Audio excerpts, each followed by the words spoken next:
Hello viewers, ఈరోజు నేను ఒక స్పెషల్ గెస్ట్తో ఉన్నాను. ఎవరికి కష్టం వచ్చినా నేనున్నానంటూ ముందుకు వస్తారు.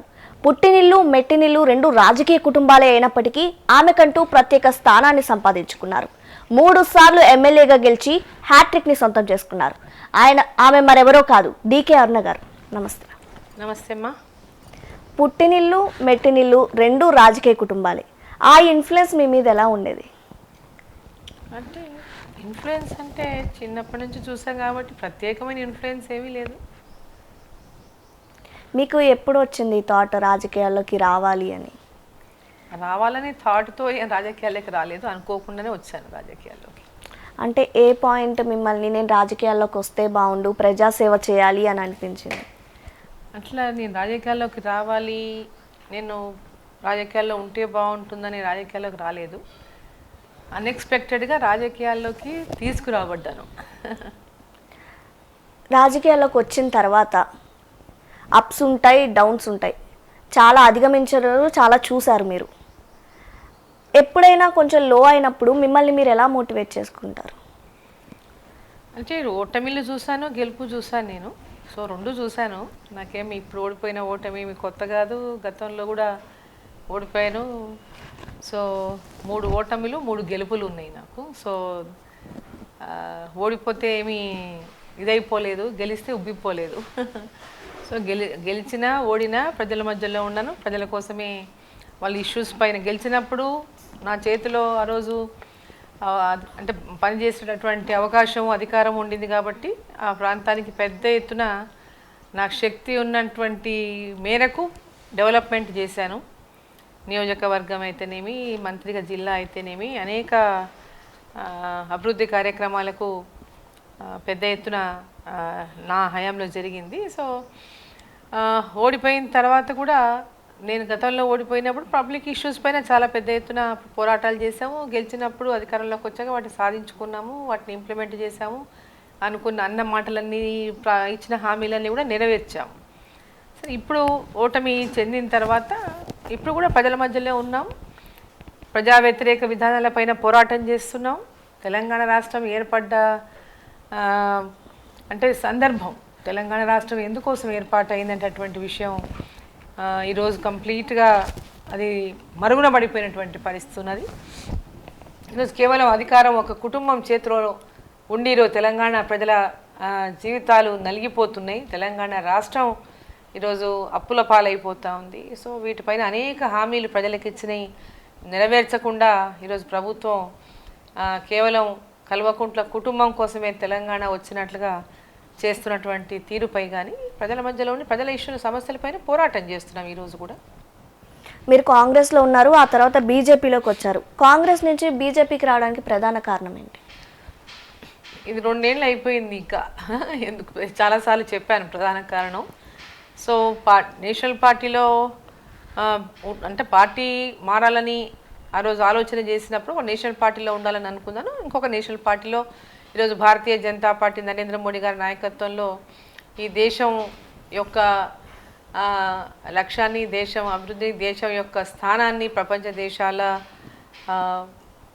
అంటే ప్రపంచ దేశాల్లో అన్నిటికంటే ఉన్నతమైనటువంటి స్థానంలో పెట్టినటువంటి లక్ష్యంతో పనిచేస్తున్నటువంటి తీరు కానీ ఈరోజు అట్టడుగున ఉన్నటువంటి ప్రతి సామాన్యుడి దగ్గర నుంచి ప్రతి ఒక్కరికి ఈ యొక్క అంటే ప్రభుత్వ ఫలాలు అందాలి, ఆ రకంగా పాలన ఉండాలి, ఆ రకంగా ప్రభుత్వాలు అన్ని రంగాల్లో అందరినీ కూడా ఆర్థికంగా బలోపేతం చేయాలనేటటువంటి లక్ష్యంతో ముందుకు పోతున్నటువంటి నేపథ్యంలో ఈరోజు భారతీయ జనతా పార్టీలో ఉండి నేను కూడా పార్టీ బలోపేతానికి, అదేవిధంగా భారతీయ జనతా పార్టీ ఈరోజు వారి యొక్క అంటే భారతీయ జనతా పార్టీ యొక్క లక్ష్యాన్ని కూడా నెరవేర్చే దిశగా ఈరోజు పార్టీలో చేరి పార్టీ బలోపేతానికి కృషి చేయడం జరుగుతూ ఉంది. దుబ్బాక ఎన్నికల్లో కనిపించిన బీజేపీ వేవ్ ఎమ్మెల్సీ ఎన్నికల్లో ఎందుకు కనపడలేదు? దుబ్బాక ఎన్నికలు, ఎమ్మెల్సీ ఎన్నికల్లో కూడా ఇప్పుడు ఓటమి కిందికి మనం తీసుకోవాల్సినటువంటి సందర్భం కాదు. ఎన్నికల్లో టీఆర్ఎస్ పార్టీ ఓటమి చెందింది. టెక్నికల్గా వాళ్ళు గెలిచిండవచ్చునేమో కానీ ఈరోజు వాస్తవ నైతికంగా టీఆర్ఎస్ పార్టీ ఓడిపోయింది ఎమ్మెల్సీ ఎన్నికల్లో. అంటే ఈరోజు డబ్బే ఎన్నికల్లో డబ్బు ఖర్చే అది ఒక లక్ష్యంగా పనిచేస్తూ ఉంది టీఆర్ఎస్ పార్టీ. ఒక్కొక్క ఎమ్మెల్సీ స్థానానికి అంటే 2 ఎమ్మెల్సీ స్థానాలకు మొన్న ఎన్నికలు జరిగినాయి. గ్రాడ్యుయేట్ ఎమ్మెల్సీ స్థానాలకు ఒకటి ఉమ్మడి హైదరాబాద్ రంగారెడ్డి మహబూబ్నగర్ అయితే, ఒకటి ఖమ్మం వరంగల్ నల్గొండ.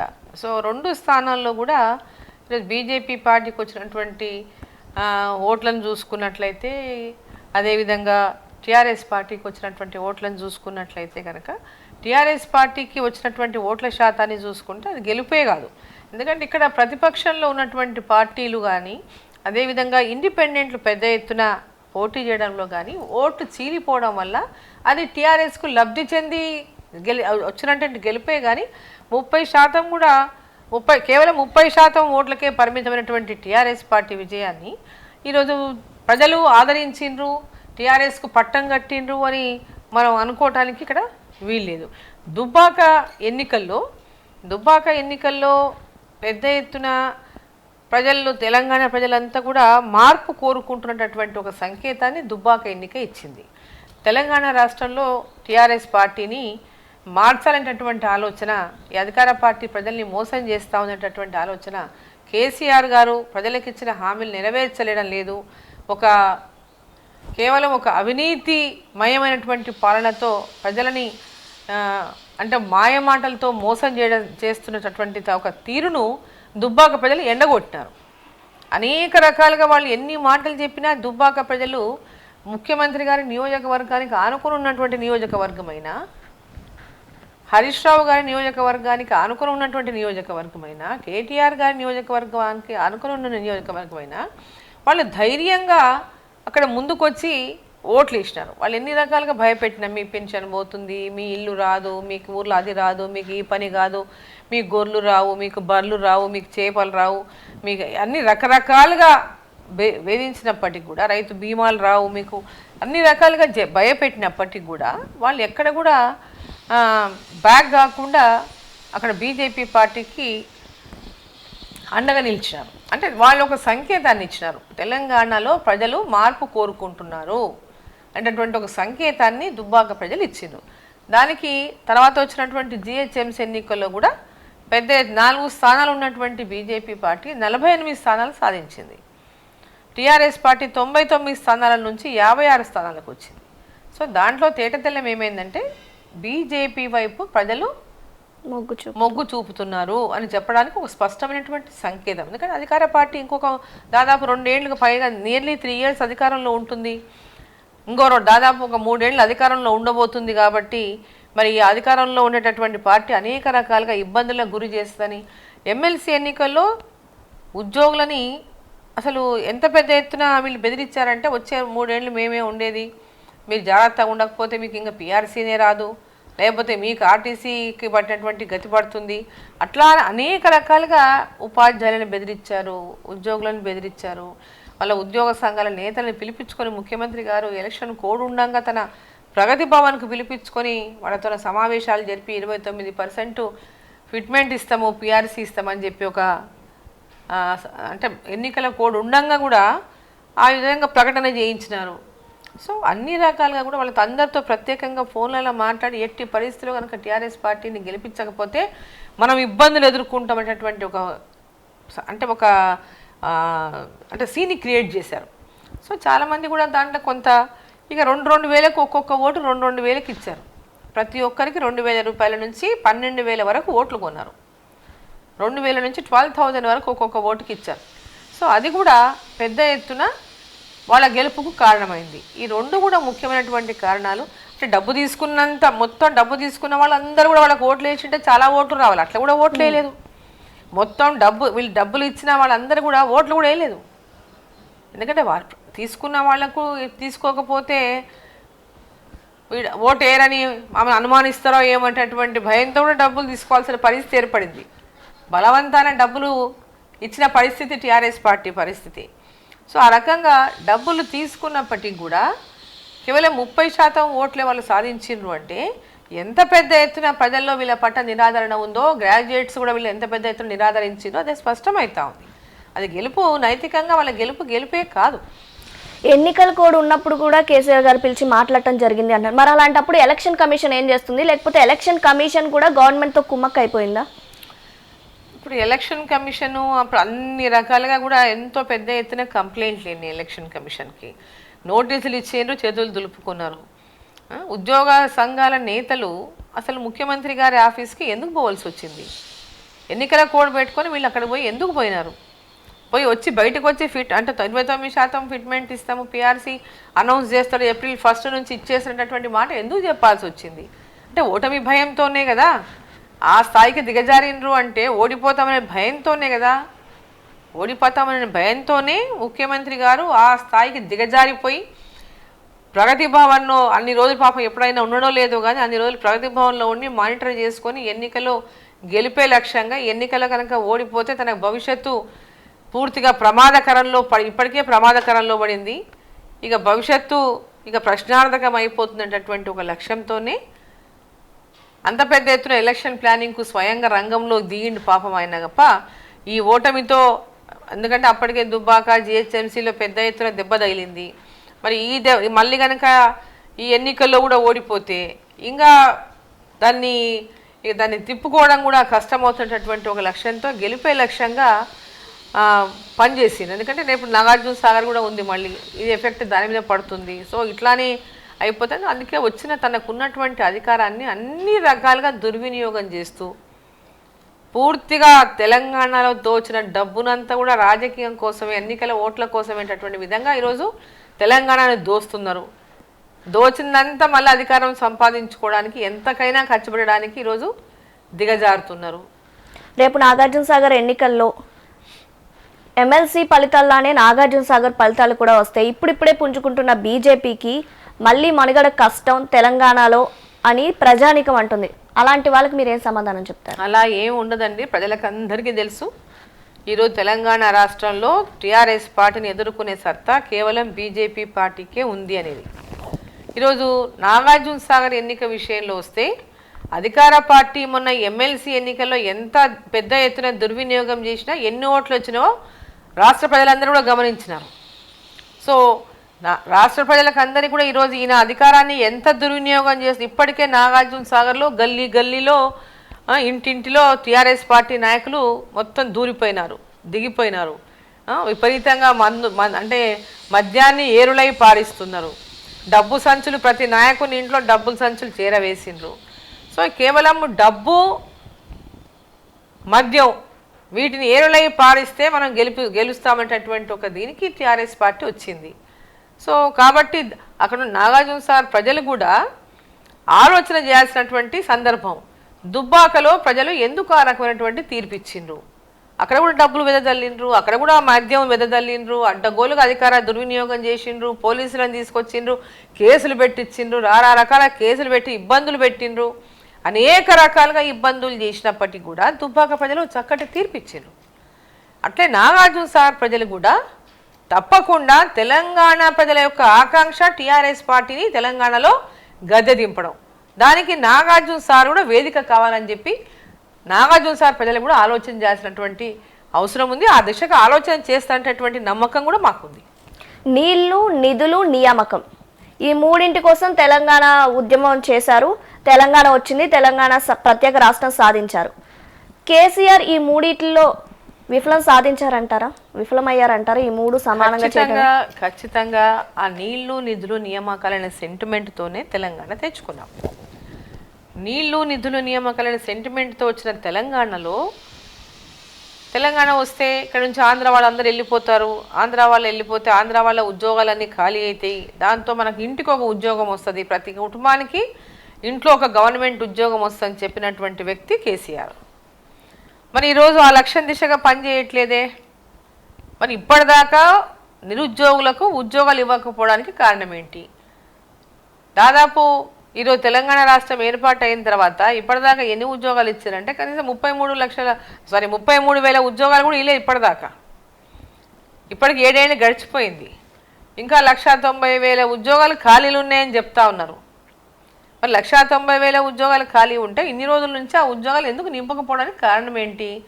కాంట్రాక్ట్ పద్ధతే ఉండదు, అవుట్ సోర్సింగే ఉండదు, అన్నీ కూడా టీఎస్పీఎస్సీ ద్వారా నింపుతాం, ప్రభుత్వ ఉద్యోగాలన్నీ భర్తీ చేస్తాం మేము వస్తే అనేటటువంటి మాట చెప్పిన కేసీఆర్ మరి ఇప్పటిదాకా ఆ దిశగా అడుగులే వేయలేదు.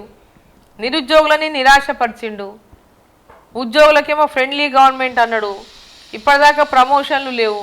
చూస్తే పిఆర్సీ విషయం కూడా మొన్న ఎమ్మెల్సీ ఎలక్షన్లో సోయి వచ్చింది, పిఆర్సీ ఇవ్వాలని 33 నెలల నుంచి పెండింగ్ పెట్టినాడు. ఇప్పుడు కూడా ఇచ్చిన పిఆర్సీ ఏముంది, ఆ 33 నెలలలో కూడా 12 నెలలు మాత్రమే ఇస్తారంటాడు, మిగతా 22 నెలల మాట ఏందో తెలియదు. ఆయన ఇచ్చే 12 నెలలు కూడా రిటైర్మెంట్ అయినాక రిటైర్మెంట్ సమయంలో ఇస్తా అంటున్నాడు. ఆ రిటైర్మెంట్ కోసం వాళ్ళు ఎన్నేళ్ళు వెయిట్ చేయాలి, రిటైర్మెంట్ కావాల్సినటువంటి వాళ్ళు రిటైర్మెంట్ అయ్యేంత వరకు కూడా దీనికోసం వెయిట్ చేయాల్సినటువంటి పరిస్థితి. అంటే ఈరోజు ఒక చిత్తశుద్ధి లేదు. ఈయన వాళ్ళు రిటైర్మెంట్ అయ్యే వరకు అప్పుడు ఏ ప్రభుత్వాలు ఉంటాయో అప్పటికి ఏం పరిస్థితి ఉంటుందో ఏమొస్తుందో కూడా తెలీదు. సో ఈయన మొత్తం కూడా తన మీదే వేసుకోకుండా ఇప్పుడు తన హయాంలో తను ఇవ్వాల్సినటువంటి దాన్ని తను పిఆర్సీ అన్నప్పుడు తన యొక్క హయాంలోనే దాన్ని కంప్లీట్ చేయాల్సినటువంటి దాన్ని ఇంకా ఎన్నో ఏళ్లకు ముందుకు వేసినటువంటి పరిస్థితి తీసుకొచ్చిండు. సో ఇదంతా కూడా కేవలం అంటే ఇప్పుడు కాంట్రాక్ట్ ఎంప్లాయీస్ విషయంలో కానీ, అవుట్ సోర్సింగ్ కానీ, ఆర్టీసీ కానీ, ఇట్లా ఒక కేజీబీవి కానీ వీళ్ళందరి ఎంప్లాయీస్ కూడా ఒక క్లారిటీ లేదు ఇంతవరకు కూడా ఈయన పిఆర్సీ విషయంలో.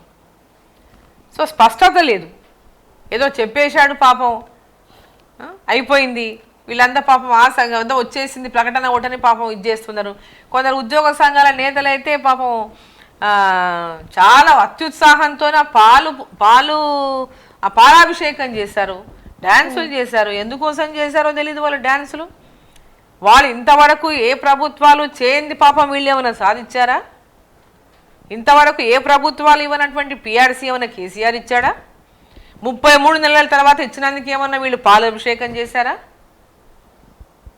ఆయన ఏది చేసినా పర్వాలే అయ్యా సార్ ఇచ్చినావు నువ్వు మాకు అని చెప్పి డ్యాన్సులు చేశారా?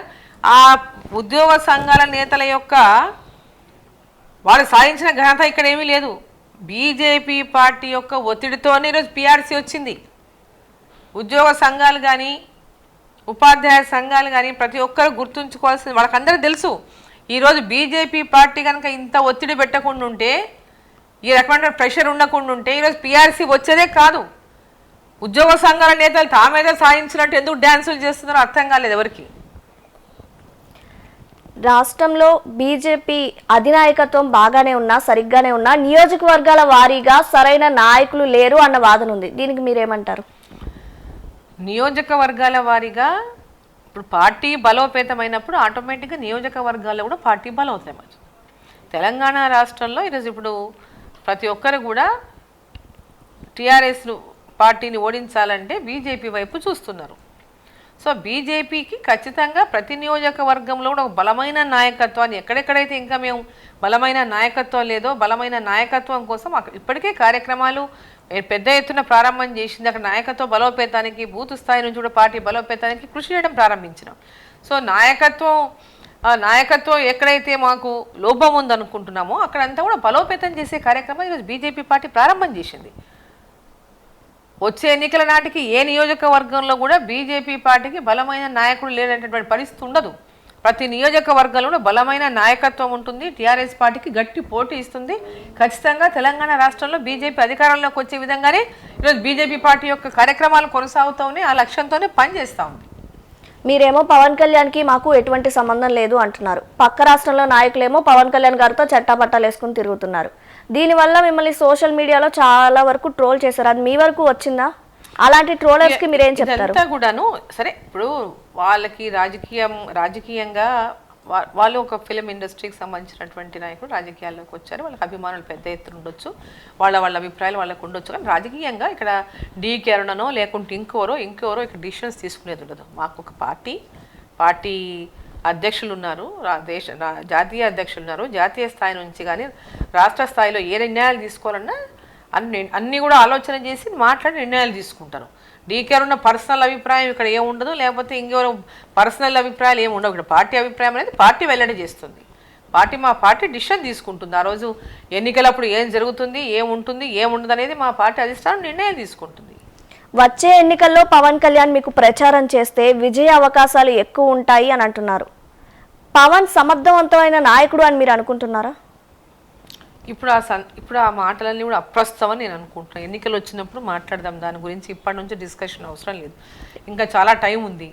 అప్పటికి రాజకీయాల్లో ఏ రకమైనటువంటి మార్పులు ఉంటాయో మనం ఇప్పటి నుంచి ఊహించలేము. సో అదన్నీ కూడా నిర్ణయం చేసేది మా జాతీయ స్థాయిలో పార్టీ నిర్ణయం చేస్తుంది.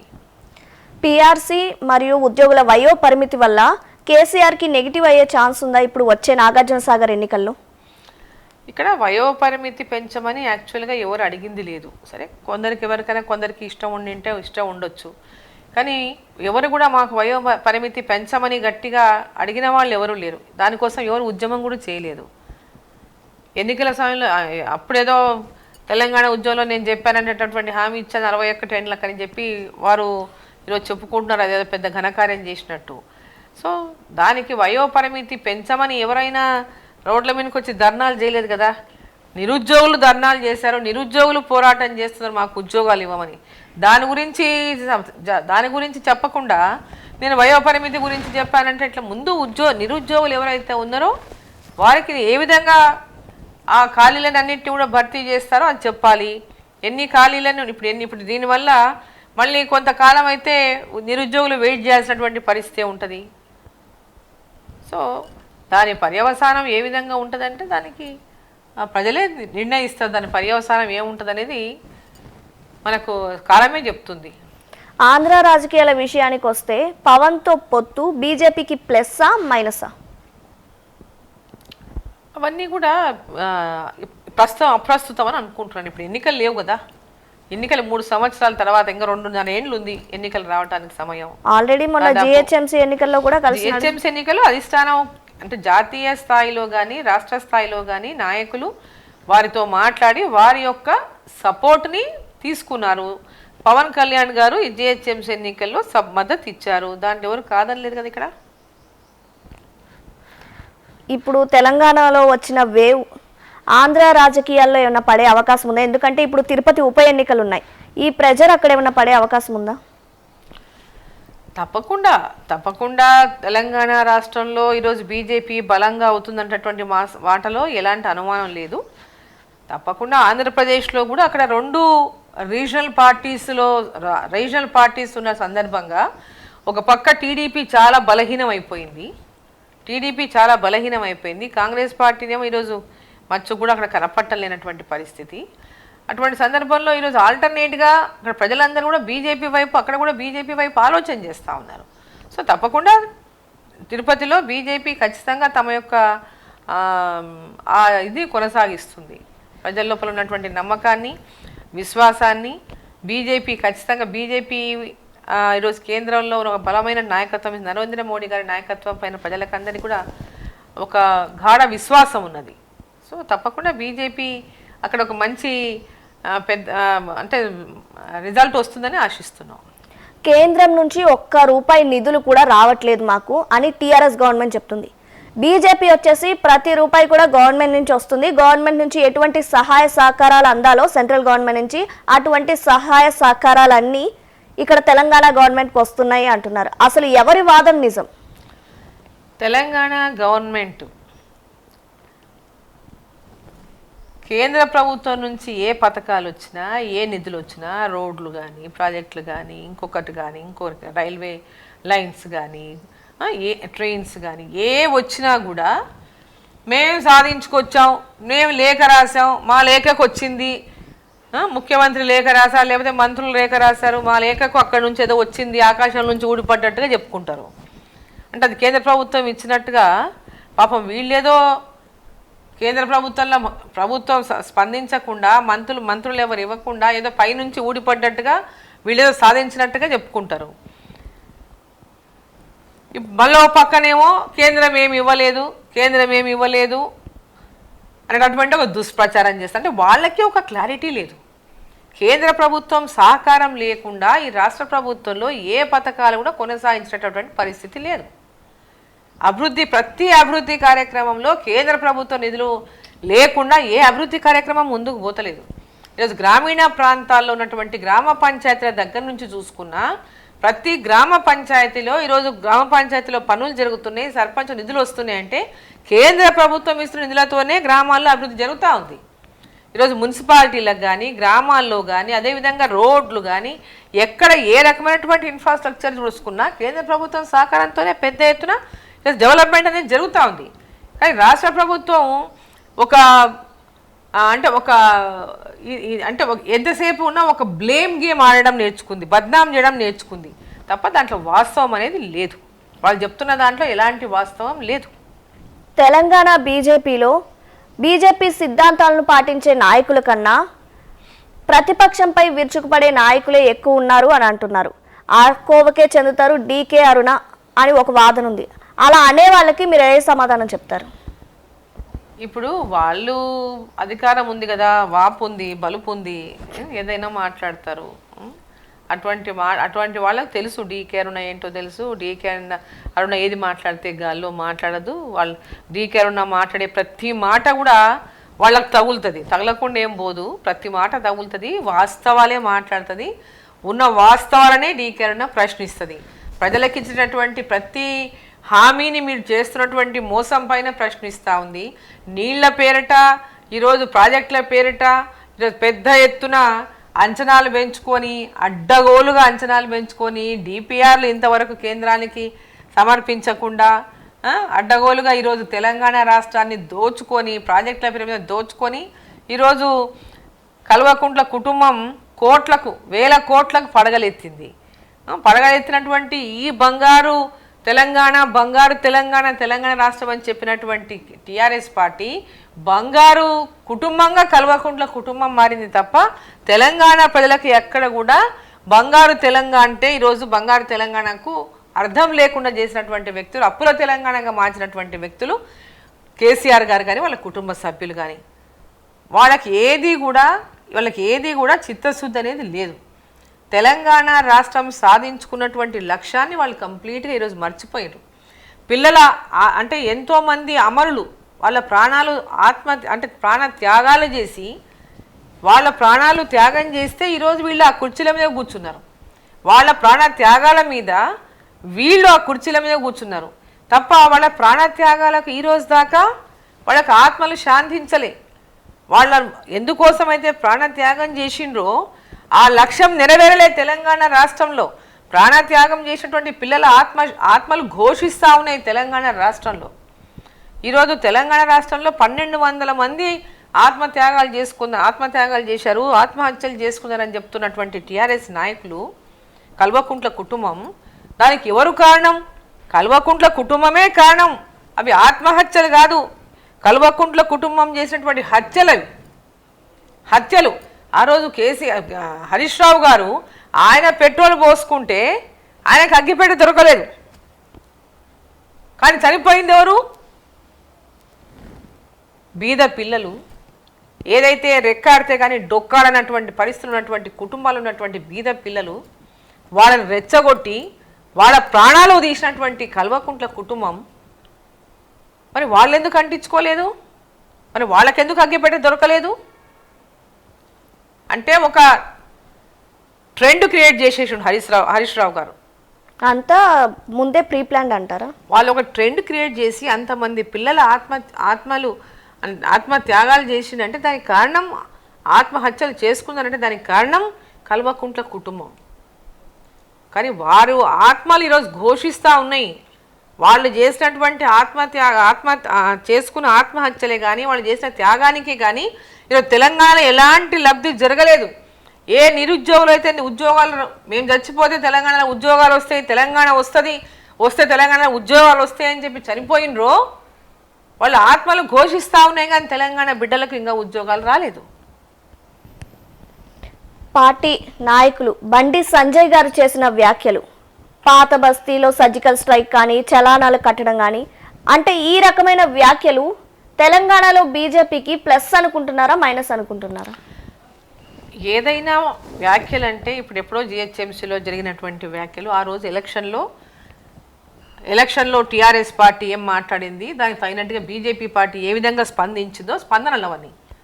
భవిష్యత్తులో ఖచ్చితంగా టీఆర్ఎస్ పార్టీ చేసినటువంటి ప్రతి ప్రజా వ్యతిరేక విధానాలపైన భారతీయ జనతా పార్టీ ఖచ్చితంగా దాని మీద పోరాటం చేస్తుంది. వారు ఏ రకమైనటువంటి ప్రజలను మోసం చేయాలనేటటువంటి లక్ష్యంతో వాళ్ళు ఏదైనా మాట్లాడితే తప్పు కదా, ఖచ్చితంగా దానికి అయిన కౌంటరు బీజేపీ పార్టీ ఇస్తుంది. బీజేపీ పార్టీ పైన విశ్వాసం ఉంటేనే ప్రజలు మా వైపు చూస్తారు. ఖచ్చితంగా బీజేపీ పార్టీ పైన ఆ విశ్వాసాన్ని ఈరోజు భారతీయ జనతా పార్టీ తెలంగాణలో కలిగించగలిగింది. ఖచ్చితంగా తెలంగాణ ప్రజలకు ఈరోజు బీజేపీ పార్టీ పైన ఆ విశ్వాసం వచ్చింది, దాంట్లో ఎలాంటి అనుమానం లేదు. ఇప్పుడు జరుగుతున్న అసెంబ్లీ సెక్షన్లలో అసెంబ్లీ సాక్షిగా హరీష్ రావు గారు పెన్షన్లకి ఎంత డబ్బు ఇస్తుంది కేంద్రం అనేది అసెంబ్లీ సాక్షిగా చెప్పింది. ఎన్నికల ప్రచార సమయంలో బీజేపీ నాయకులు చెప్పిన మాట ఇంకొకటి. అంటే ఇక్కడ ఎవరు నిజం చెప్తున్నారు, ఎవరు అబద్ధం చెప్తున్నారు? అసెంబ్లీ సాక్షిగా హరీష్ రావు గారు చెప్పిన మాటలు అన్నీ అబద్ధాలేనా? కేంద్ర ప్రభుత్వానికి ఒక్క తెలంగాణ రాష్ట్రమే కాదు, దేశవ్యాప్తంగా ఉన్నటువంటి అన్ని రాష్ట్రాలు సమానం. అన్ని రాష్ట్రాల్లో ఏ విధంగా పెన్షన్లు ఇస్తుందో, ఏ విధంగా హామీ ఇచ్చిందో ఆ హామీని నెరవేర్చుకుంటుంది. ఇక్కడ తెలంగాణ రాష్ట్రం, తెలంగాణ టీఆర్ఎస్ పార్టీ తెలంగాణ ప్రజలకు ఇచ్చినటువంటి హామీ అది. దాని బాధ్యత టీఆర్ఎస్ పార్టీ పైన ఉంటుంది. వీళ్ళు ఇచ్చినటువంటి హామీని బీజేపీ నెరవేర్చదు కదా.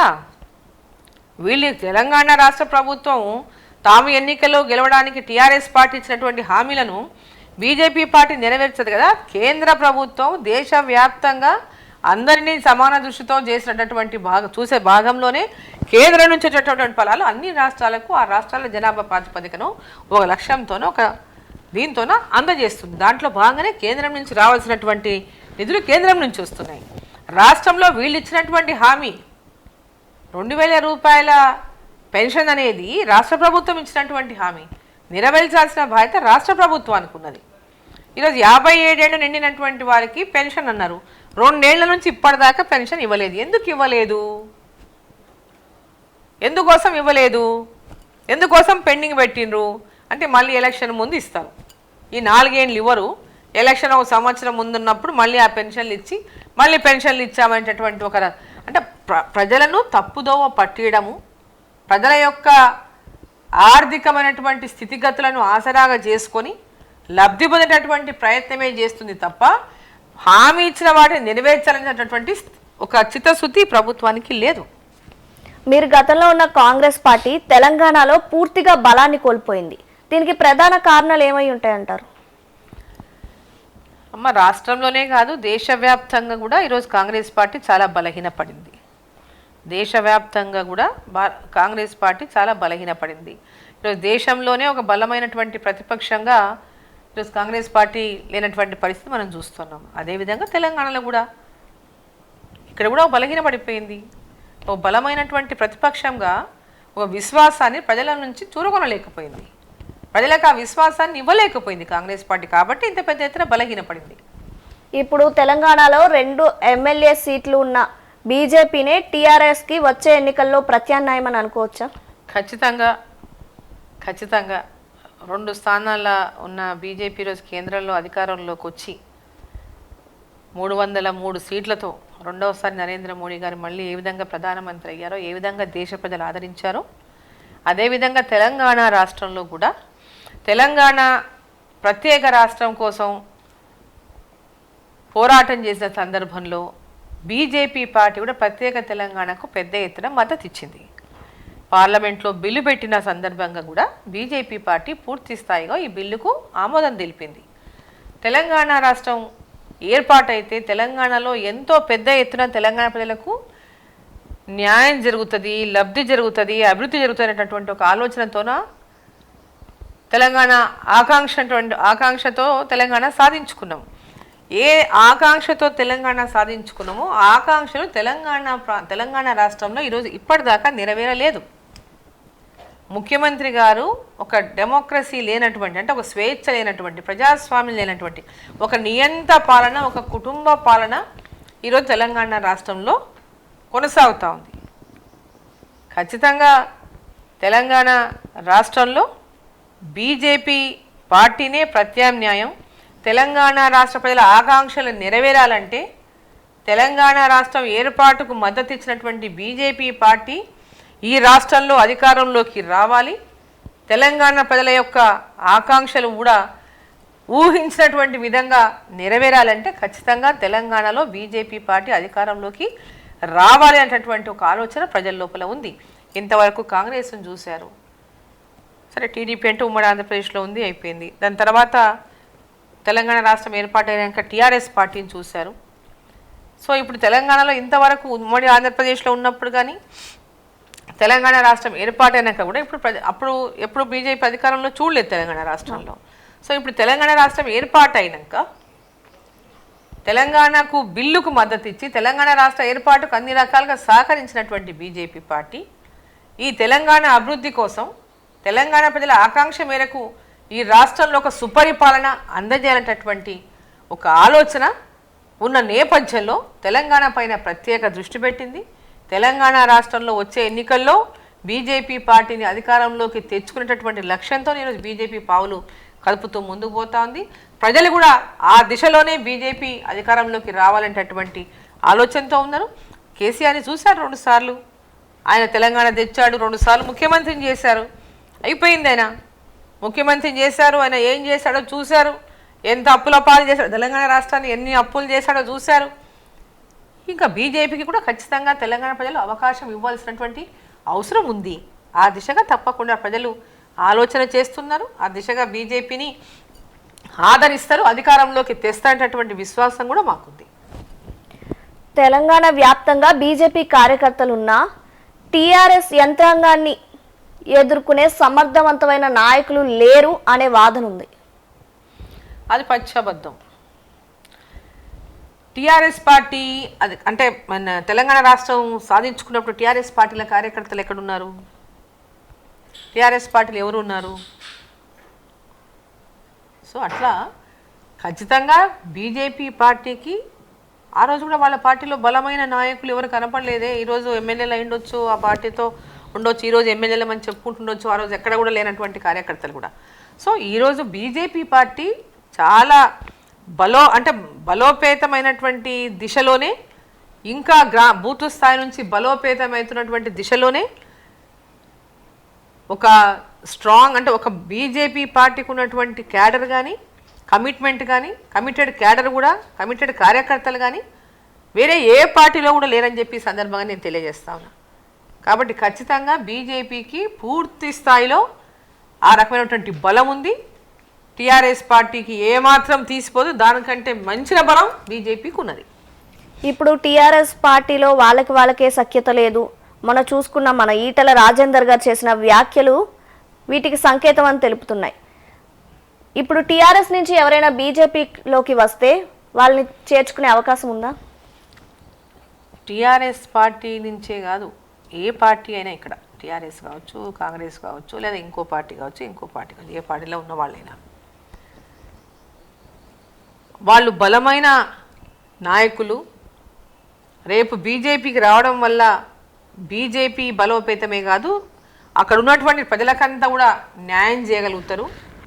ప్రజలలో ఆదరాభిమానాలు ఉన్నటువంటి నాయకులు ఎవరైనా సరే, ప్రజల ఆదరాభిమానాలు చూరగొన్న వాళ్ళు, ప్రజల అభిమానాన్ని చూరగొన్న వాళ్ళు, బలమైనటువంటి నాయకులు ఎవరు వచ్చినా బీజేపీ పార్టీ ఆదరిస్తుంది. దాంట్లో ఎలాంటి అనుమానం లేదు.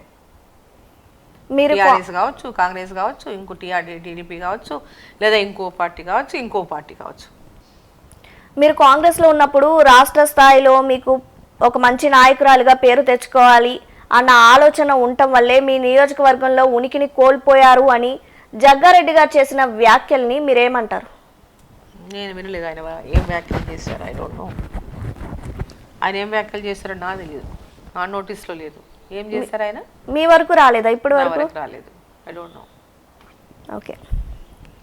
ఇప్పుడు బీజేపీలో ఇలా సమర్థవంతమైన నాయకులకి కాకుండా కొత్త యువతను చేర్చుకునే అవకాశం ఉందా? వాళ్ళని చేర్చుకుని వాళ్ళని బలోపేతం చేసే అవకాశం ఏమైనా ఉందా? ఖచ్చితంగా యువత మొత్తం బీజేపీ వైపు చూస్తూ ఉన్నారు. తప్పకుండా యువ నాయకత్వాన్ని తప్పకుండా బీజేపీ ప్రోత్సహిస్తుంది. నేటి యువతనే రేపటి భవిత. కాబట్టి తప్పకుండా యువ నాయకత్వాన్ని బీజేపీ ప్రోత్సహిస్తుంది. యువకులంతా కూడా బీజేపీ వైపు చూస్తూ ఉన్నారు. దాంట్లో ఏం అనుమానం ఏం లేదు. ఇప్పుడు కాంగ్రెస్లో మొత్తం రేవంత్ రెడ్డి హవా నడుస్తుంది. నెక్స్ట్ కాంగ్రెస్లో ఎవరు ఉత్తమ్ కుమార్ రెడ్డి గారిని తప్పించి రేవంత్ రెడ్డి గారిని తీసుకొస్తారు అనే ఒక ప్రచారం కూడా జరుగుతోంది. దీని గురించి మీరు ఏమంటారు? కాంగ్రెస్ పార్టీలో ఏం చేస్తున్నారో ఏం చేస్తారో మనకు తెలీదు. అది వాళ్ళ సొంత విషయం, ఆ పార్టీ సొంత విషయం. దాని గురించి మేము మాట్లాడాల్సినటువంటి అవసరం ఉందని అనుకోను. షర్మిల గారు పార్టీ పెట్టారు, ఈ విషయం మీ వరకు వచ్చిందా? వచ్చింది. చూస్తా ఉన్నా, రోజు రోజు రోజు మీడియాలో చూస్తూనే ఉన్నా. షర్మిల పార్టీ పెడుతుంది, అందరితో కలుస్తూ ఉందని రోజు చూస్తున్నాం మీడియాలో. షర్మిల పార్టీని కేసీఆర్ వదిలిన బాణం అని అంటున్నారు, దీన్ని మీరేమంటారు? ఎవరు వదిలిన బాణమో తెలీదు, ఆమె నేను ఎవరు వదిలిన బాణం కాదంటుంది. సో అంటే ఇప్పుడు షర్మిల ఇక్కడ పార్టీ పెట్టడానికి నిర్ణయించుకున్నట్టుగా మనకు స్పష్టంగా రోజు వస్తున్నటువంటి వార్తలను బట్టి చూస్తే అర్థమవుతా ఉంది. నిజంగానే తన పార్టీ ఫ్లోట్ చేస్తుందా లేదా అనేది ఇంకా ముందున్నటువంటి అంశము, బట్ ఆలోచనలో ఉందనేది మనకు తెలుస్తూ ఉంది. ఎలా మీకు ఇంతకుముందు రాజశేఖర రెడ్డి గారితో పనిచేశారు, జగన్ గారితో కానీ షర్మిల గారితో కానీ మీకు ఎటువంటి అనుబంధం ఉంది? నాకు రాజశేఖర రెడ్డి గారి అంటే బిడ్డ కానీ కొడుకు పిల్లలుగా వారితో మంచి ఇదే ఉంది, రిలేషనే ఉంది, అట్లా ఏం లేదు. మంచిగానే యాజ్ ఏ రాజశేఖర రెడ్డి గారి ఫ్యామిలీతో మాకు కూడా మంచి సంబంధాలే ఉండేవి, దాంట్లో వారితో కూడా మంచి రిలేషనే ఉంది. బట్ చాలా రోజులు అయింది వాళ్ళని కలిసి కూడా. తెలంగాణ విడిపోయిన తర్వాత నుంచి అప్పటి నుంచి ఇప్పటిదాకా అంటే ఆ తర్వాత కొన్ని రోజులు కలిసాము విడిపోయిన తర్వాత. ఆఫ్టర్ తెలంగాణ అప్పుడప్పుడు కలిసాము, తర్వాత చాలా రోజులైంది కలుసుకున్న తర్వాత, మధ్యలో కలిసిన సందర్భాలు లేవు. మీరు బీజేపీ తలపెట్టిన పనుల్లో ఇంకా పెండింగ్, టీఆర్ఎస్ ప్రభుత్వం పెండింగ్లో పెట్టిన పనులు ఏమైనా ఉన్నాయా?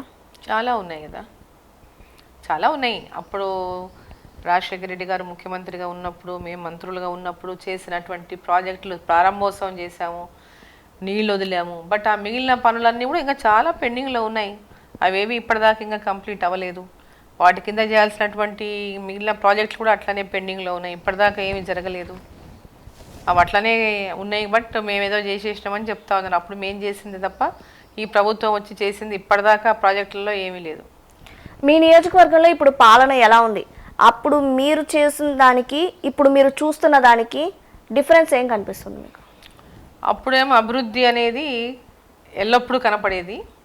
ఇప్పుడు అభివృద్ధి అంటే ఎక్కడుందో అడ్రస్ ఎత్తుకోవాల్సిన పని వచ్చింది. టీఆర్ఎస్ మేము తెలంగాణ రాష్ట్రం వచ్చిన తర్వాత, తెలంగాణ గవర్నమెంట్ ఏర్పాటైనప్పటి నుంచి ఇప్పటిదాకా కూడా అక్కడ ఇదిగో ఈ గొప్ప పని చేసాం, ఇక్కడ తీసుకొచ్చామని చెప్పడానికి, ఏదో కొత్తది ఏదో సాధించాం, ఈ కొత్తది ఇక్కడ తీసుకొచ్చాం మేమని చెప్పడానికి అక్కడ ఒక్కటి కూడా లేదు.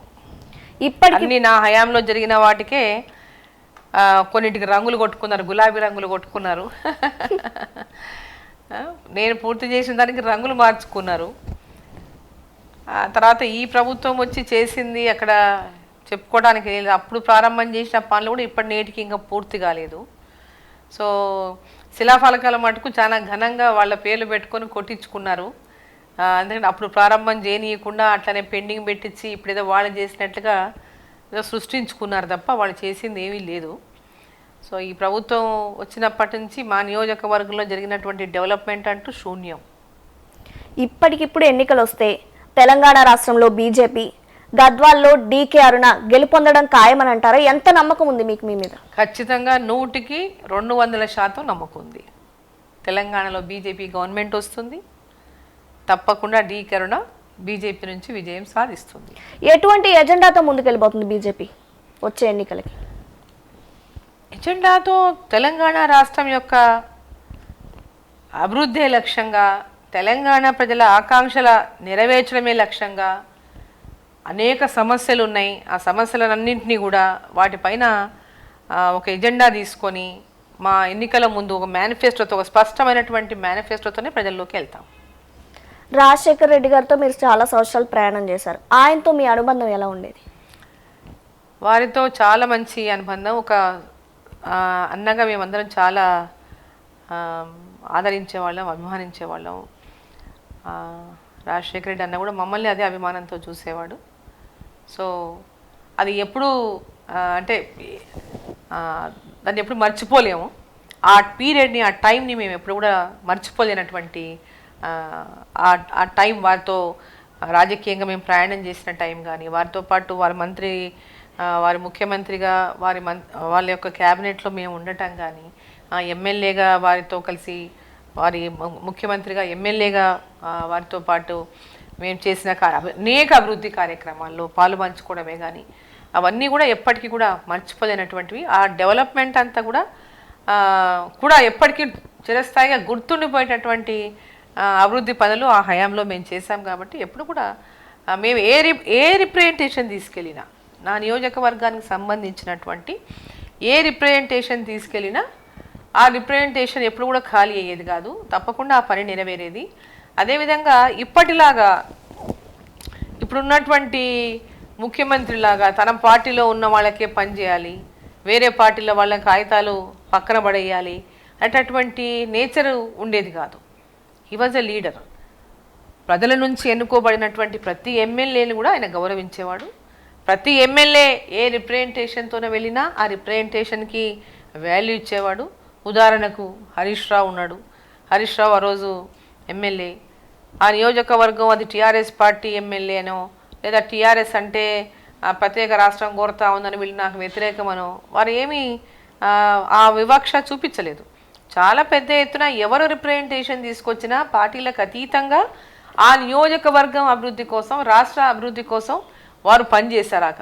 కానీ ఇప్పుడు పూర్తిగా కేవలం ఈ రాజకీయాలు చాలా చిల్లర రాజకీయాలుగా మారిపోయినాయి. ఈరోజు తమ పార్టీలోకి వస్తే ఆ ఎమ్మెల్యేకు పనిచేయాలి, తన పార్టీలో ఉంటే ఆ ఎమ్మెల్యే అక్కడ ఏదైనా చేసుకోవాలి, తన పార్టీలో లేకపోతే వాళ్ళు ఏ పార్టీ బయట వాళ్ళైనా వాళ్ళ మీద హెరాస్మెంట్ చేయాలి, వాళ్ళని అణిచివేయాలి, వాళ్ళని ఫైనాన్షియల్గా క్రష్ చేయాలి. ఈ రకమైనటువంటి ఒక ఇంత దరిద్రమైనటువంటి పాలన అసలు ఇంకెప్పుడు భవిష్యత్తులో ఎవరైనా ఇటువంటి పాలన అందిస్తారని అయితే నేను ఒకవేళ రాజశేఖర్ రెడ్డి గారు కానీ బతికే ఉంటే తెలంగాణ అనేది ప్రత్యేక రాష్ట్రంగా వచ్చి ఉండేదా? కేసీఆర్ గారికి ఇంత ఛాన్స్ లభించేదా? చూడండి, ఇప్పుడు ఊహించుకోవటానికి ఏదైనా అనుకోవచ్చు. తెలంగాణ రాష్ట్రం ఏర్పాటు జరగవలసినది జరిగిపోయేది. రాజశేఖర రెడ్డి గారికి మరణానికి తెలంగాణ రాష్ట్ర ఏర్పాటుకి మనం ఆ సంబంధం పెట్టడం అనేది కరెక్ట్ కాదు. నిర్ణయం తీసుకునేది రాజశేఖర రెడ్డి గారు కాదు కదా తెలంగాణ రాష్ట్ర ఏర్పాటు విషయంలో. కిరణ్ కుమార్ రెడ్డి గారు కూడా దాన్ని వ్యతిరేకించారు కదా, ప్రత్యేక రాష్ట్రం వద్దని. అయినా రాష్ట్రం ఏర్పాటైంది కదా. సో దాంట్లో అట్లా వారు ఉండింటే కాకపోయి ఉండేది అట్లా అనేటటువంటి లేదు. అంటే ఒక కాన్ఫిడెన్స్ ఏమనంటే రాజశేఖర రెడ్డి గారు ఉండుంటే అందరూ లీడర్స్ కూడా కలుసుకొని పోయేవారు. అందరు డెవలప్మెంట్లో వారు అన్ని ప్రాంతాలను ఒక దీంతో అంటే ఆ చేంజ్ తీసుకొచ్చారు కాబట్టి ఉండకపోయి ఉండేదేమో అని అందరూ అనుకుంటారు. ఆ భావన ఉంది. బట్ డోంట్ నో, మనం వారు ఉంటే వచ్చుండేది కాదని మనం చెప్పలేము. వారు ఏమని కూడా చెప్పుండేవాడేమో, వీ డోంట్ నో. జగన్ గారు కాంగ్రెస్ పార్టీ వీడకుండా కాంగ్రెస్లోనే ఉండుంటే బాగుండేది అని ఒక వాదన ఉంది. అంతా అయిపోయింది, కథకు అయిపోయి ఆయన అక్కడ ముఖ్యమంత్రి కూడా అయిపోయింది. దాని గురించి మనం మాట్లాడుకోవటం వేస్ట్. ఇప్పుడు జగన్ గారితో మీ అనుబంధం ఎలా ఉండేది? జగన్తో రాజశేఖర రెడ్డి గారి ఫ్యామిలీ మెంబర్గా వారితో కూడా అదే పెద్ద క్లోజ్ అట్లా లేదు. మంచి ఏజ్ గ్యాప్ ఉంటుంది కదా వాళ్ళకి, మాకి పోయినప్పుడు పలకరించడము, అంతవరకు రిసీవ్ చేసుకోవడం, పలకరించడం, అంతవరకే. పెద్ద క్లోజ్గా కూర్చొని ముచ్చట్లు పెట్టి అట్లాంటి ఇదేమీ లేదు. బట్ ఫ్యామిలీ మెంబర్స్ అందరితో మంచి సంబంధాలు ఉండేవి. ఈ మధ్య కాలంలో ఎప్పుడైనా కలవటం జరిగిందా? ఈ మధ్యలో కలవలేదు. ఆయన సీఎం అయిన తర్వాత కలవలేదు. అభినందనలు తెలియజేశారా? అంటే పత్రికాముఖంగా. ఇప్పుడు బీజేపీ వచ్చే ఎన్నికల్లో జమిలీ ఎన్నికలు కూడా రావచ్చు అంటున్నారు. ఒకవేళ జమిలీ ఎన్నికలు వస్తే బీజేపీ పార్టీ సిద్ధంగా ఉందా? క్యాడర్ని బలోపేతం చేసుకుందా? ఎన్నికలు ఎప్పుడు వచ్చినా రాజకీయ పార్టీలు అన్నీ సిద్ధంగానే ఉంటాయి.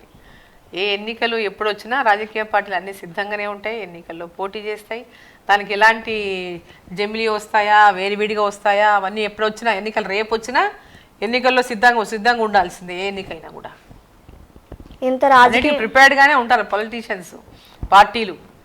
ఎప్పుడు ఎన్నికలు వచ్చినా ఏ పార్టీ అయినా ఏ నాయకుడైనా దానికేమి ప్రిపేర్ లేవనటానికి ఏమి ఉండదు. అప్పటికప్పుడు ప్రిపరేషన్ అయిపోతుంది, ఓవర్ నైట్ అయిపోతుంది. చంద్రబాబు గారి నాయకత్వం గురించి మీ మాటల్లో చెప్పాలంటే ఏం చెప్తారు? No comments.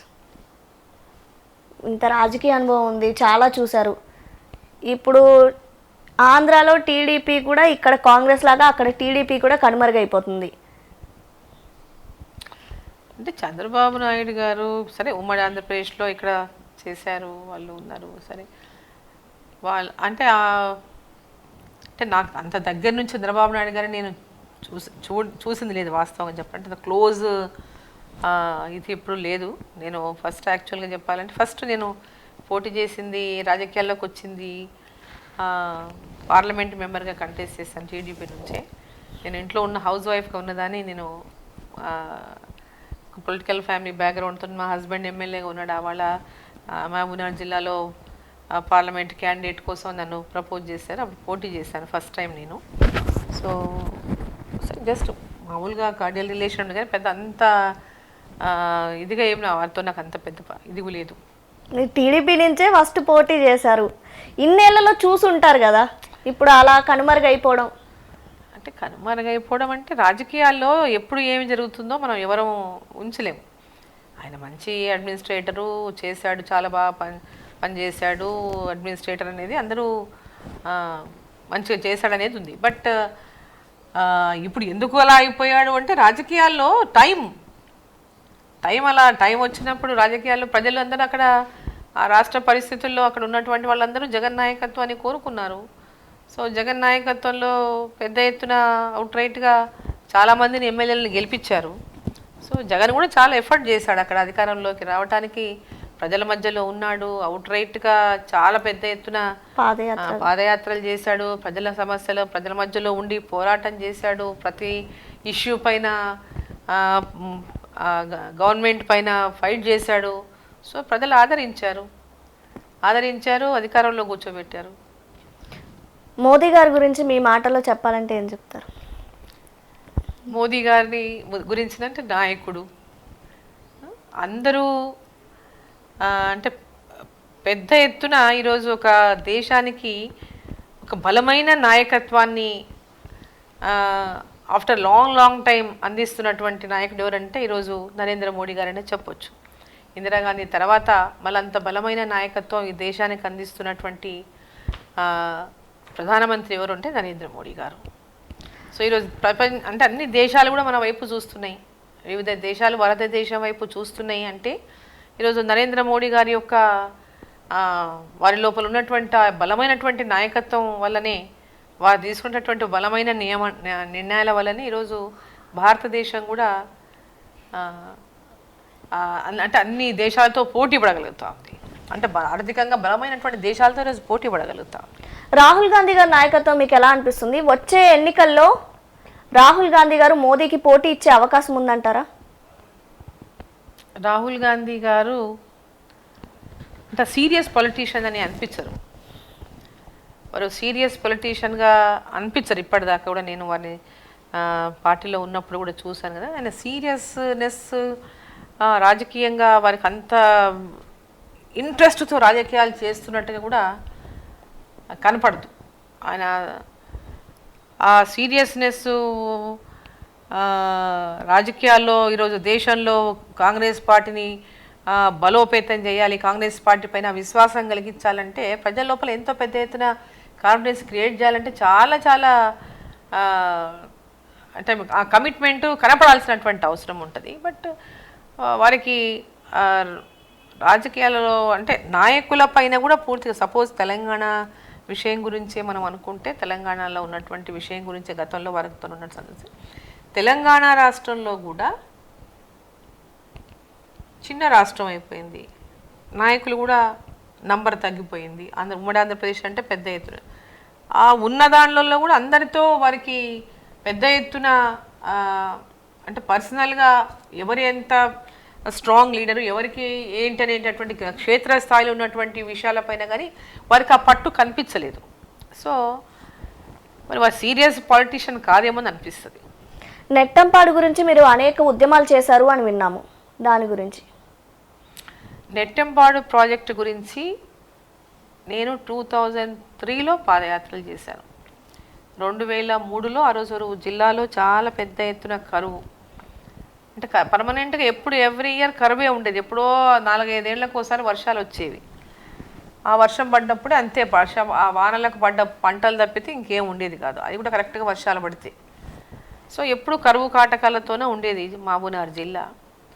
అప్పుడు అన్ని ప్రాజెక్టులు, జిల్లా ప్రాజెక్టులు, మా నెట్టంపాడు కానీ, కల్వకుర్తి కానీ, భీమా కానీ, కోయిల్ సాగర్ కానీ, ఈ ప్రాజెక్టులన్నీ కూడా వచ్చిన ప్రతిసారి ప్రతి ఒక్కరూ అధికారం అంటే ఎన్నికల సమయంలో హామీలు ఇవ్వటం, ఆ తర్వాత మర్చిపోవటం అనేది దానవాయితీగా జరుగుతూ ఉండింది. సో రామారావు గారు ముఖ్యమంత్రి అయినప్పటి నుంచి అది అట్లా పెండింగ్లో ఉన్నాయి చాలా కాలం. సరే అప్పుడు చంద్రబాబు నాయుడు గారు ముఖ్యమంత్రి, ఆ ప్రాజెక్టుల గురించి కూడా వారు కూడా ఎన్నికల ముందు హామీ ఇచ్చారు, కానీ వాటిని టేకప్ చేయలేదు. దాన్ని టేకప్ చేయాలనేటటువంటి ఒక లక్ష్యంతో జిల్లాలో ఉన్నటువంటి ఆల్ ఏదైతే ఫౌండేషన్స్ వేసి వాటిని పెండింగ్లో పెట్టారో, టేకప్ చేయలేదు ఆ ప్రాజెక్టులన్నీ కూడా, నెట్టంపాడు, కల్వకుర్తి, భీమా, కోయిల్ సార్, ఇవన్నీ ప్రాజెక్టులని టేకప్ చేయాలని చెప్పేసి అప్పుడు మహబూబ్నగర్ జిల్లాలో ప్రాజెక్టుల కోసం పాదయాత్ర చేశాం. నెట్టంపాడు కోసం కూడా నెట్టంపాడు కూడా దాంట్లో నెట్టంపాడు ప్రాజెక్టు కోసం అని మొదలుపెట్టి అన్ని ప్రాజెక్టులను తీసుకొని పాదయాత్ర చేశాము. గద్వాల నుంచి హైదరాబాద్ వరకు 2003లో నేను పాదయాత్ర చేశాను అప్పుడు. సో ఆ ప్రాజెక్టులని పాదయాత్ర చేశాను. తర్వాత 2004లో ప్రజల నుంచి ఎన్నుకోబడ్డాను ఎమ్మెల్యేగా. రాజశేఖర రెడ్డి గారు ముఖ్యమంత్రి అయ్యారు. అప్పుడు నాకు టికెట్ కూడా రాలేదు కాంగ్రెస్ పార్టీ నుంచి. అక్కడ అప్పుడు ఇండిపెండెంట్గానే, ఆల్మోస్ట్ సమాజ్వాదీ పార్టీని కానీ ఇండిపెండెంట్గానే కంటెస్ట్ చేశాను. ఇండిపెండెంట్గా గెలిచాను భారీ మెజార్టీతో, దాదాపు 38,000 పై ఓట్లతో మెజార్టీతో గెలిచాను. అప్పుడు గెలిచిన తర్వాత రాజశేఖర రెడ్డి గారు ఆ ప్రాజెక్టు విషయంలో పాదయాత్రలో అన్నిటికీ వారికి అన్ని విషయాలు అవగాహన ఉన్నాయి. వారు కూడా పెద్ద ఎత్తున ఆ ప్రాజెక్టుల మీద పోరాటం చేశారు. సో అక్కడ నుంచి కూడా మేము పోరాటం చేసాం మహబూబ్నగర్ జిల్లాల మీద. సో ఆ మహబూబ్నగర్ జిల్లా ప్రాజెక్టులన్నీ కూడా వాళ్ళు ముఖ్యమంత్రి అయిన తర్వాత ఈ ప్రాజెక్టులన్నీ శాంక్షన్ చేశారు. నెట్టంపాడు కానీ, భీమా కానీ, కోయిల్ సార్ కానీ, కల్వకుర్తి కానీ. సో ఆ నెట్టంపాడు ప్రాజెక్ట్ ఏంటంటే ఫస్ట్ 25,000 ఎకరాలకే ఉండింది. 25,000 ఎకరాల కోసమే దానికి అడ్మినిస్ట్రేటివ్ శాంక్షన్ ఉండింది ఆ పెండింగ్ ప్రాజెక్ట్ అయినప్పటికీ కూడా. సో దాన్ని 2 లక్షల ఎకరాలకు చేయాలని చెప్పేసి మేము పట్టుబట్టి ఆ రోజు ఇనాగ్రేషన్, యాక్చువల్గా అన్ని జిల్లాలో ఇనాగ్రేషన్స్ ఫౌండేషన్స్ వేస్తూ ఉన్నారు, శంకుస్థాపనలు చేస్తూ ఉన్నారు. ఆ కల్వకుర్తికి, భీమాకి, వాటికి. అయితే నెట్టంపాడు కూడా శంకుస్థాపన చేయాలి. అయితే నేను శంకుస్థాపన చేయాలని నేను చెప్పానన్నమాట. శంకుస్థాపన అన్న 25,000 కాదన్నా 2 లక్షల ఎకరాలకు చేయాలన్నా మీరు దీన్ని కూడా 2 లక్షల ఎకరాలకు చేయాలి, అన్నీ ఒకేసారి చేయాలి, మళ్ళీ మాది వెనక్కి అయిపోతుందన్న, ప్రజలకు మళ్ళీ నమ్మకం పోతుంది, అన్నీ ఒకేసారి చేయండి, దీన్ని కూడా 2 lakhs చేయండి అని అంటే వారు కూడా టైం ఇచ్చి దీన్ని కూడా 2 lakhsకు పెంచి 2 లక్షల ఎకరాల నీళ్ళు ఇచ్చేలాగా ప్రాజెక్టుని అడ్మినిస్ట్రేటివ్ శాంక్షన్ పెంచి దానికి ఫౌండేషన్ వేశారు. అన్నిటికీ ఒకే రోజు ఫౌండేషన్ వేశారు. సో అట్లా నెట్టంపాడు ప్రాజెక్టును సాధించుకున్నాం. ఆ తర్వాత 25,000 ఎకరాల నుంచి 2 లక్షలు చేసుకున్నాం. ఆ తర్వాత 2012లో దాన్ని పూర్తి చేసుకున్నాం. 2012లో లిఫ్ట్ 1 పూర్తి చేసాం. 2013లో లిఫ్ట్ 2 పూర్తి చేసాం. రేలంపాడు, గుడ్డెందొడ్డి ఏమో లిఫ్ట్ 1, రేలంపాడు ఏమో లిఫ్ట్ 2. రెండు కూడా 2014 కంటే ముందే, తెలంగాణ రాష్ట్రం సాధించక ముందే 2 ప్రాజెక్టులు, 2 లిఫ్టులు కూడా పూర్తి చేసి నీళ్ళు ఇచ్చినాం. అప్పుడు ఏ దశలో ఉందో ఇప్పటికి అదే దశలో ఉంది. మీరు పాలిటిక్స్లో ఉన్నారు, మీ హస్బెండ్ ఫ్యామిలీ కూడా పాలిటిక్స్లో ఉంది. మీ పిల్లలు పాలిటిక్స్లోకి వచ్చే అవకాశం ఉందా? ఇంతకుముందు ప్రచారం జరిగింది, వస్తున్నారు, ఒక దగ్గర నుంచి పోటీ చేస్తున్నారు అని జరిగినప్పటికీ అది జరగలేదు.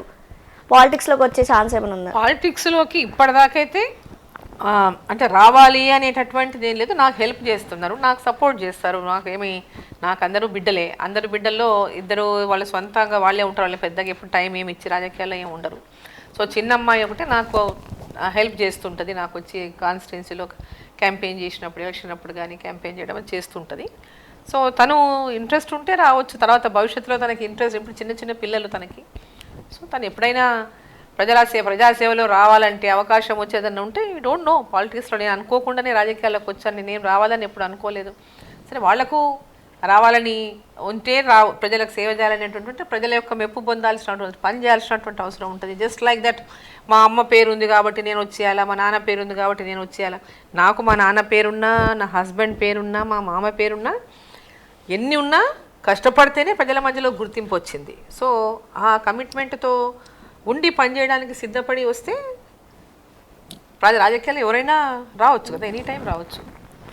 డీకే అరుణ గారు ఏదన్నా చిన్న సమస్య ఉంటే అక్కడికి వెళ్ళిపోతారు, తన గొంతు విప్పి ఆ సమస్య కోసం పోరాడతారు. మిమ్మల్ని ఎప్పుడైనా టీఆర్ఎస్లోకి పిలిచారా? టీఆర్ఎస్లో జాయిన్ అవ్వమని కానీ ఎప్పుడైనా పిలవటం జరిగిందా? అది లాంగ్ బ్యాక్. లాస్ట్ టైం నేను ఎమ్మెల్యేగా ఉన్నప్పుడు ఎవరి ద్వారానో అడిగారు, నేను నో అని చెప్పాను, అయిపోయింది, క్లోజ్. అది వచ్చే ఎన్నికల్లో మళ్ళీ పిలిస్తే జాయిన్ అయ్యే అవకాశం ఏమైనా ఉందా? నో. ఖచ్చితంగా బీజేపీ నుంచే పోటీ చేస్తున్నారు. మీ ఫ్యూచర్ గోల్ ఏంటి? ఇప్పటికే రాజకీయాల్లో చాలా చూసేశారు, ఇప్పుడు వైస్ ప్రెసిడెంట్గా ఉన్నారు బీజేపీకి. ఎలా అనిపిస్తుంది ఈ జర్నీ అంతా మీకు? అంటే రాజకీయాల్లో ఒక మంచి పేరు తెచ్చుకోవాలి, సమాజానికి నా వంతు ఇది చేశాను అని చెప్పుకునేలాగా ఏదైనా చేయాలంటే తపనతోనే పనిచేశాను. డెవలప్మెంట్ పరంగా నా నియోజకవర్గంలో అన్ని రకాలుగా నేను ఇచ్చిన హామీలన్నీ నెరవేర్చాను. చెప్పిన వాటికంటే కూడా హామీలన్నీ నెరవేర్చాను. ఏది అక్కడ బాకీ లేదు. నేను చెప్పినటువంటి హామీ ఇది చేయలేదు అంటే అటువంటిది ఏమీ లేదు. చెప్పిన ప్రతి మాట నిలబెట్టుకున్నాను. సో ఎప్పటికీ నా టైం కూడా ఆ విధంగా ఇచ్చాను, ప్రజలకు ఇచ్చాను, అక్కడ ఉన్నటువంటి ప్రాంతానికి ఇచ్చాను, నా ఫుల్ టైం ఇచ్చాను, ఫుల్ టైం వరకు పనిచేశాను పాలిటిక్స్లో. సో భవిష్యత్తు అనేది ఇక ప్రజలు నిర్ణయిస్తారు, పార్టీ నిర్ణయిస్తుంది. ఎప్పుడైనా కష్టమైందా ఇటు పిల్లల్ని, ఫ్యామిలీని? ఎందుకంటే మీరు పాలిటిక్స్లో ఉన్నారు, మీ హస్బెండ్ పాలిటిక్స్లో ఉన్నారు.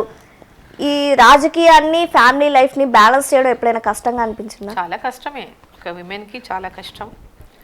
ఎందుకంటే తను బ్యాలెన్స్ చేసుకోవడంలో చాలా కష్టం. ఒక పక్క ఫ్యామిలీని అందరినీ చూసుకోవాలి, తన నా రెస్పాన్సిబిలిటీస్ అన్నీ ఫుల్ఫిల్ చేసుకుంటూ, ఈ ఫ్యామిలీని చూసుకుంటూ మళ్ళీ బయట రెస్పాన్సిబిలిటీ నేను ఫుల్ఫిల్ చేయాలి. నాకు వచ్చినటువంటి ప్రజలు ఇచ్చినటువంటి నాకు ఇచ్చినటువంటి ఒక ఏమంటారు బాధ్యతకు నా బాధ్యత కూడా దాన్ని పూర్తిగా సద్వినియోగం చేయడము, దాన్ని నిర్వర్తించడం అనేది ఆ రకంగానే పనిచేశాను. చాలా ఇబ్బందులు ఉంటాయి జనరల్గా, మహిళలంటే ఇక చాలా చాలా ఇబ్బందులే రాజకీయాల్లో, అంటే చాలా కష్టమే. అయినా ఆ టైం ఇచ్చాను కాబట్టి ప్రజలు కూడా నన్ను ఆదరించారు, ఆ విశ్వాసం ఉంచారు, ఆ నమ్మకం ఉంచారు. ప్రజల లోపల కూడా ఆ విశ్వాసం, ఆ నమ్మకం నా పట్ల కనిపించడం వల్లనే నేను ఈ స్థాయి వరకు వచ్చాను. జీవితంలో ఏదన్నా సాధించాలి అని అనుకునే అమ్మాయిలకి, ఉమెన్కి మీరేం చెప్తారు? అంటే కమిట్మెంట్ ఉండాలి, మనకు ఆ డెడికేషన్ ఉండాలి, చేయాల్సినటువంటి దాని మీద డెడికేషన్ ఉండాలి, కమిట్మెంట్ ఉండాలి, ఆ పట్టుదల ఉండాలి, సాధించాలంటే అటువంటి తపన ఉండాలి. దానికి అందరి సహకారం కూడా ఉండాలి, ఫ్యామిలీ సహకారం కూడా అవసరం. సో ఇవన్నిటిని కూడా మనం చేసుకున్నప్పుడే మనం సక్సెస్ఫుల్ అవుతాం లైఫ్లో. సో ఆ దిశగా మనం అందరినీ మేనేజ్ చేసుకుంటూ, బ్యాలెన్స్ చేసుకుంటూ, ఆ రకంగా మనం అనుకున్న లక్ష్యాన్ని నెరవేర్చాలంటే ఏ విధంగా మనం అందరినీ కలుపుకొని పోవడమే కానీ, అందరినీ ఎవరైనా మనం నమ్ముకున్న వాళ్ళు ఉంటారు, మనం కూడా వాళ్ళ విశ్వాసంలోకి తీసుకోవడమే కానీ, మనం వాళ్ళకి విశ్వాసం కల్పించడంలో కానీ, ఇవన్నిట్లో కూడా మనం బ్యాలెన్స్ చేసుకొని పోయి అనుకున్న లక్ష్యాన్ని సాధించేటటువంటి పట్టుదల ఉంటే తప్పకుండా సాధించగలుగుతాం. Thank you so much ma'am, మీ విలువైన సమయాన్ని మాకు ఇచ్చారు. మీరు చాలా మందికి ఇన్స్పిరేషన్.